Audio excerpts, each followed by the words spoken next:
Something. Oh, yeah!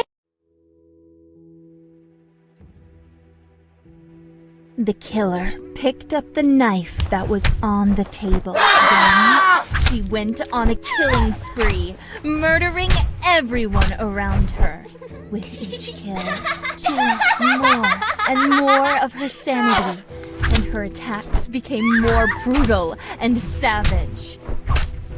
When the deed was done, she burst into maniacal laughter. Now that she had calmed down, she was able to proceed to the next phase of her plan.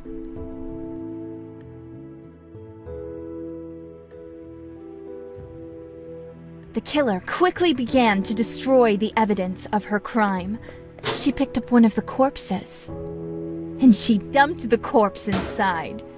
Once all 5 corpses were in the incinerator, she activated it.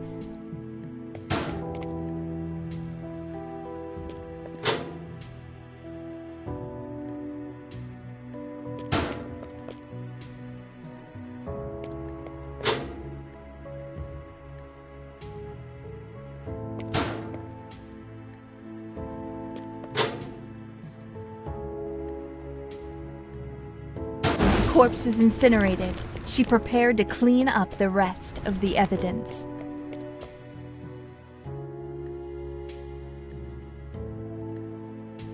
The killer started to clean up all of the blood that she had spilled.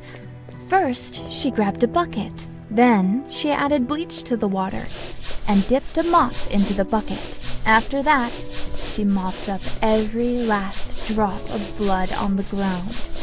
With all of the blood mopped up, she moved on to the next part of the cleanup process.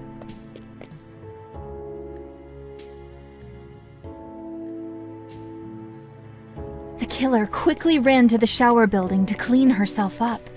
She opened up her locker. Then, she took a shower and washed the blood from her body.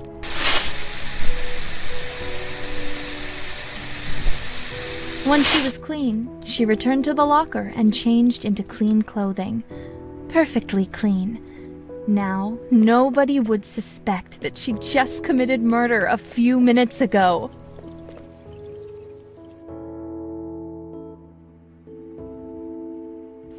The killer carried the murder weapon to a drinking fountain and used water to wash the blood away. Then, she picked up the clothes that she had worn during her killing spree. Just thought of something. Instead of cleaning the evidence, she could have just dumped it into the incinerator along with the corpses, you know? Well, I guess it works either way.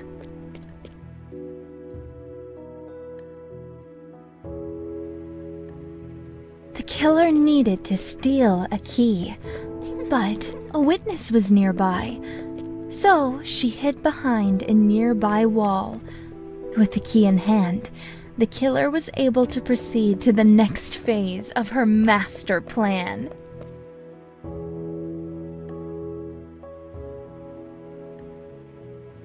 The killer wanted to dispose of a corpse, but witnesses were nearby. So, she put on a raincoat, grabbed a circular saw, and chopped her victim's corpse into pieces. She removed the raincoat, dumped the dismembered body parts into the incinerator, and activated it.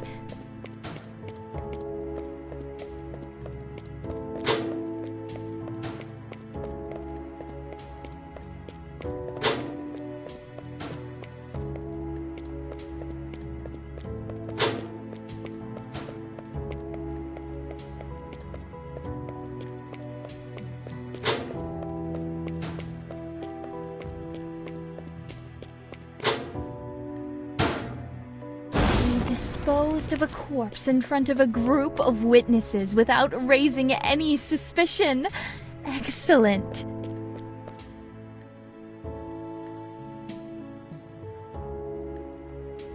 The killer made a mistake. She allowed a witness to see her while she was covered in blood.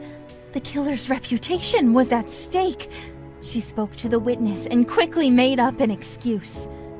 The killer was now on good terms with the witness. Her reputation was safe. For now.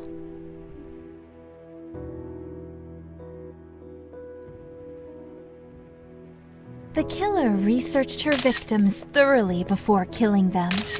She took out her smartphone. By studying her victim's routine, she could visualize her victim's whereabouts at any point in time. She could even visualize the presence of nearby objects that would be useful for committing murder.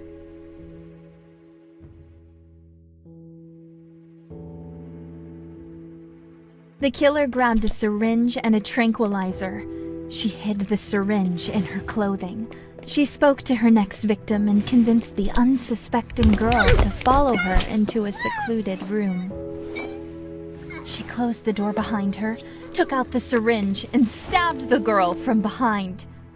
She dragged the girl's unconscious body to a large case and dumped her inside of it. She left the area and returned after midnight to collect the body of her victim, with no witnesses.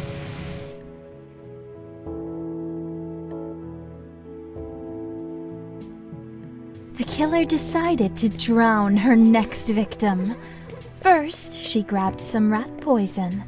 Next, she used a giggle to lure her victim away from her food. The killer waited until the victim was puking into a toilet, snuck up behind her, and drowned her.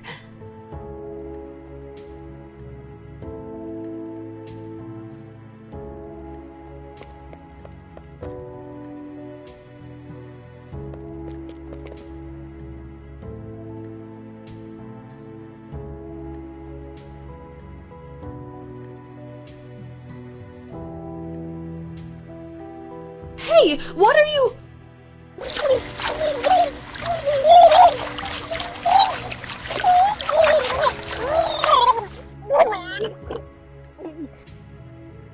If she could manage to find some lethal poison, I guess she could put that in the food instead.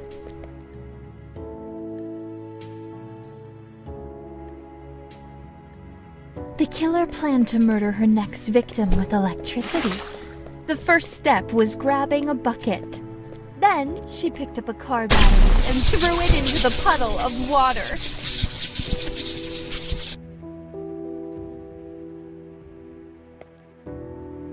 Even as she stood over the corpse of her latest victim, she was already planning her next murder.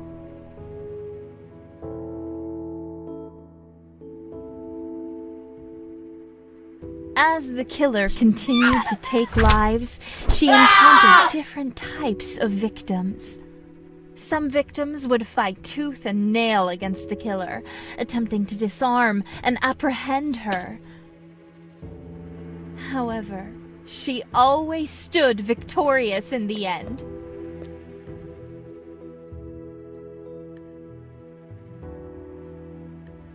She prepared to build a tripwire trap. She grabbed a knife, a spool of thread, and masking tape. She poured the gasoline into a water cooler and set up the trap. After her unsuspecting victim was covered in gasoline, she used a candle to light her on fire.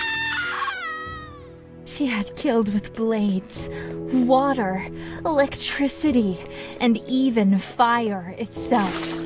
She controlled the elements.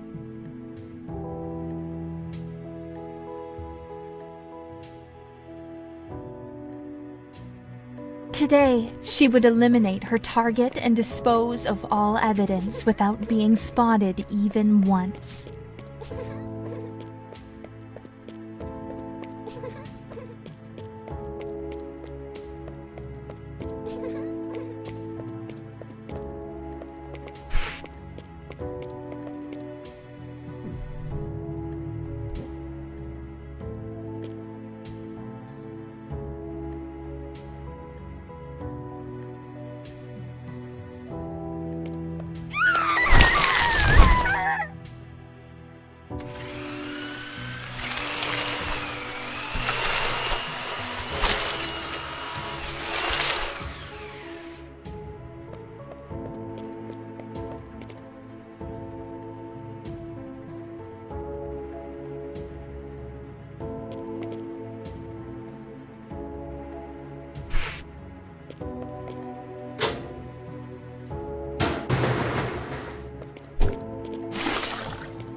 Mission accomplished. There was nothing she could not do. She had become a true master of death.